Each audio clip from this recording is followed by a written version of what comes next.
kind of pain that he was going through and the kind of pain that people that have lost people through these floods are going through. Of course tunabanja 10 jarantings, of course hatuwezi hema. Welcome to Talk Cafe. This is Kehonos Show. Na hiyo ndio jina, Kehonos Show. One man show, man solo, without any stress. And tuko hapa kusema kitu moja. Na what we'll be talking about current affairs, issues to do with what is going on within our setup, within our area, within our country. Now, a little bit of educational stuff here and there, but basically it's just a place to come, relax, enjoy, and have a talk. And therefore, without further ado, today's topic basically, and we'll talk about what is currently happening, and what is currently happening is floods. That is what is currently happening, and let us say it is beyond our control, because some of these things you can't plan for, and but you can sometimes prepare for them. Not really, you can plan for them by preparing, but then you can't really know when it's going to hit you, and this time it has hit us hard, and we've lost a lot of lives, and therefore we take a moment of silence to actually remember those that have departed, and to ask our Lord to keep them in a good place.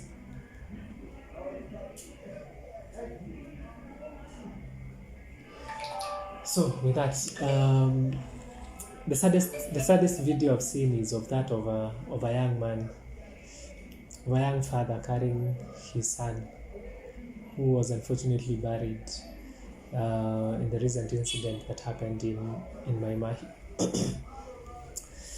And that was a big hit as a father. As a father of 3 children, that was a big hit. And I could imagine what was going through that man's mind as he was carrying his son. And I don't think I can imagine the kind of pain that he was going through, and the kind of pain that people that have lost people through these floods are going through. But then, to look at the kind of response that we've had from the people that are responsible, people that have been given leadership, I think in my own perspective it is quite wanting. I don't think it has been given the urgency that it deserves. I don't think they have really responded as quick as it was supposed to happen. And case in point is the issue, for example, in Mathare, where people had to stay for quite some time before they saw or anyone came to their rescue. And I know as a country we have reliance on, for example, the Red Cross to help us, and I thank that they are available. But what if they were not available? What if we didn't have a Red Cross to actually respond to some of these emergencies?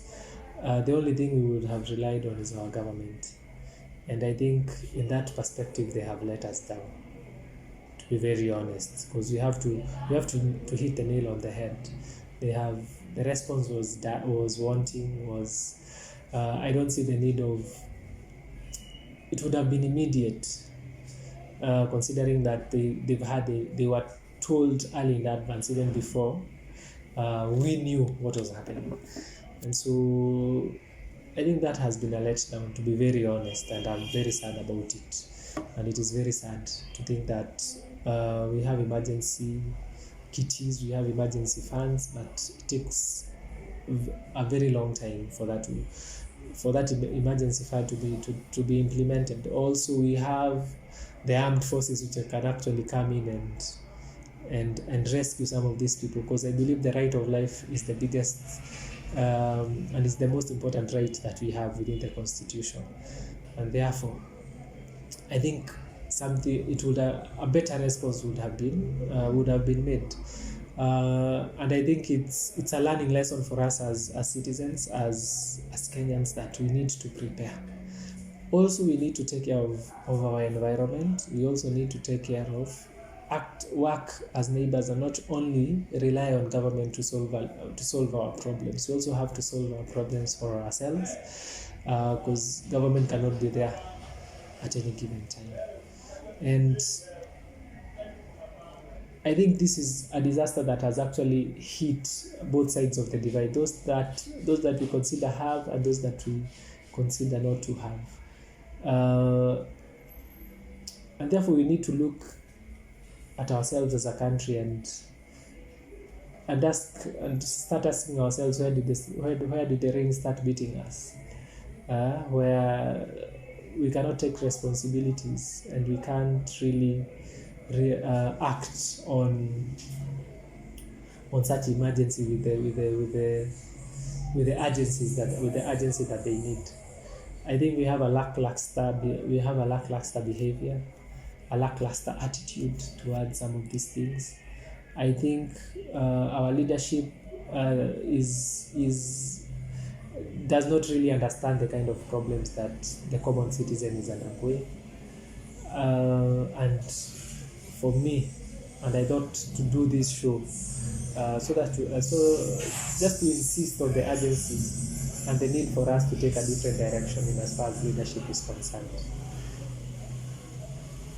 And therefore, to our leaders, I think we need to start prioritizing what is the most important for our citizens.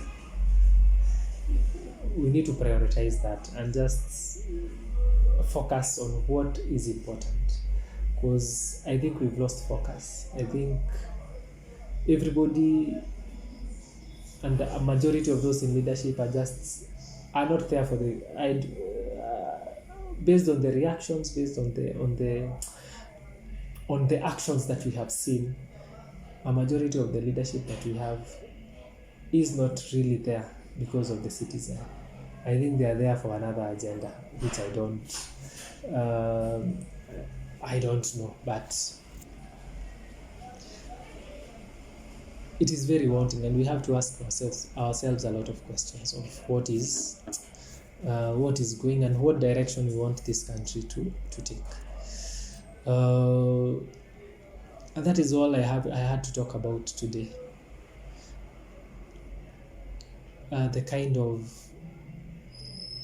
The last 2 weeks I think have been the hardest for a lot of people. The last 2 weeks have been devastating for a lot of people, for a large number of people within our country.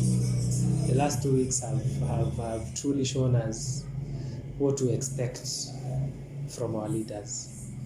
And the last 2 weeks, if there's anybody who has sense out there, has shown us that truly the kind of decisions that we make on the ballot really matter. And going forward, I think we need to truly consider whenever we go to vote. And I urge everyone to actually don't say, and that has been the narrative, don't say that it does not affect you, that going to the ballot, whether you go and vote or not, does not matter. It does matter, because when we are in need, the people that we look up to are the leaders that are elected, for example, and the people that are making decisions. And therefore, if we don't choose the right people, then this will definitely happen over and over and over again. So, as I conclude, I would like to take this opportunity to